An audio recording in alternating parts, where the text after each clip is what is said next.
Salut tout le monde, c'est Moche, le pirate qui vaut 259 millions de berries. Aujourd'hui, petite vidéo sur mon voyage au Japon. Dans cette vidéo, je vous montrerai surtout des images de mon voyage, mais je vous donnerai aussi des petites anecdotes sur tous les endroits que je vais vous montrer. Il y a un thread sur Twitter qui vous donnera des astuces, des galères qu'on a eues, des lieux intéressants à visiter et des informations intéressantes si vous voulez aller à Tokyo prochainement. Akihabara est le quartier idéal si vous êtes fan de manga et de jeux vidéo. C'est dans ce quartier qu'on trouve des tours Sega, c'est des grandes salles d'arcade sur plusieurs étages. On peut jouer à des jeux vidéo ou tenter de gagner des cadeaux dans des UFO catchers. À Shibuya, qui est un des quartiers les plus connus de Tokyo, tu peux aller dans un restaurant appelé Genki Sushi. Tu commandes sur une tablette et les plats arrivent automatiquement à toi dans les minutes qui suivent. À Odaiba, tu peux voir une statue de la liberté comme en Amérique. On s'est dit pourquoi pas rester dans l'ambiance américaine en mangeant un bon hamburger avec la statue de la liberté en face de nous. Pendant qu'on se baladait à Odaiba, on a vu énormément de monde faire la queue et en fait c'était pour aller à la Comiquette. C'est une convention gratuite et c'est également le plus grand rassemblement de la pop culture otaku. C'est également à Odaiba qu'on a pu découvrir les onsen. C'est les sources chaudes qui sont très connues là-bas. Les gens viennent pour se baigner et se détendre après une longue journée de travail. Avant d'entrer dans la salle des bains publics, on pouvait se balader dans un petit village couvert où tout le monde devait s'habiller en yukata.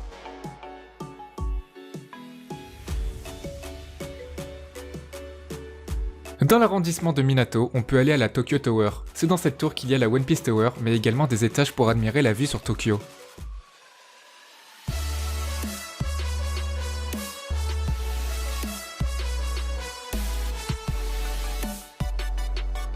On peut acheter un billet pour environ 25€ qui comprend l'entrée dans la One Piece Tower, ainsi qu'à l'étage pour admirer la vue. Voici Ginza, c'est un peu le quartier chic de Tokyo. C'est très animé le soir, les boutiques ferment tard. On a trouvé un restaurant à volonté où tu peux choisir toutes les viandes que tu veux et tu les fais cuire toi-même sur une plaque à ta table. Nakano Broadway, l'endroit parfait si vous voulez acheter des mangas et des figurines. J'ai trouvé plein de mangas et de figurines pas chères. C'est dans ce petit quartier que j'ai pu découvrir les Nikuman. C'est des petites brioches à la viande et c'est super bon.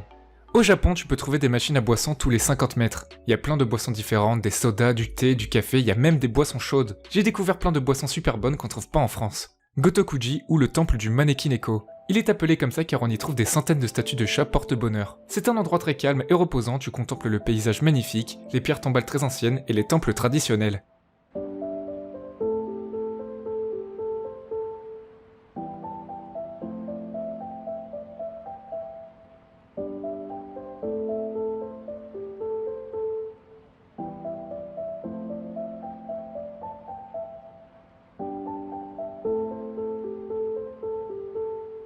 Sur le chemin du retour, on est tombé par hasard sur un autre temple. Il y avait absolument personne et on a pu voir les magnifiques monuments sous une pluie fine.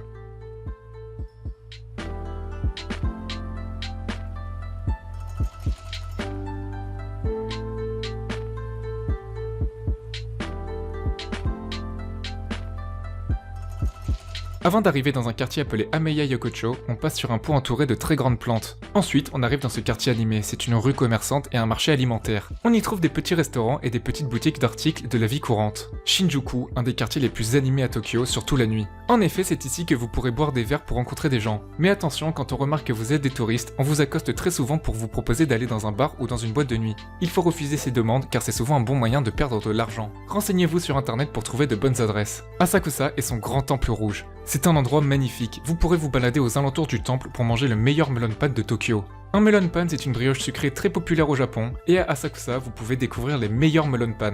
Ils peuvent mettre de la glace à l'intérieur. Pour ma part j'ai essayé avec de la glace à la vanille, puis avec de la glace au thé vert. C'est super bon et c'est super agréable de manger ça en se baladant autour du temple.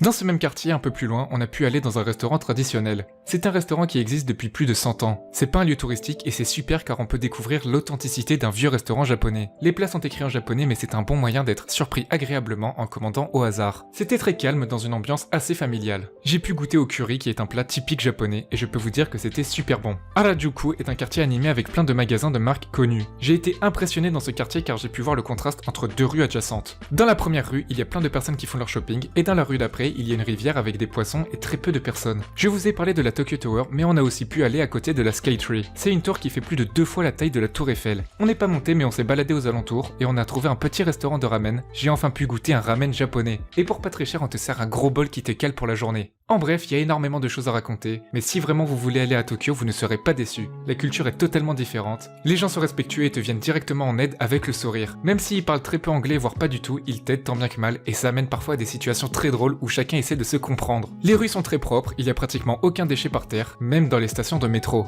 Pour pouvoir découvrir Tokyo plus en détail, sachez que vous avez accès à mes stories sur Instagram, où je vous montre ce qu'on faisait chaque jour. Voilà pour cette petite vidéo, si elle vous a plu, n'oubliez pas le pouce bleu, on se retrouve pour une prochaine vidéo, ciao tout le monde!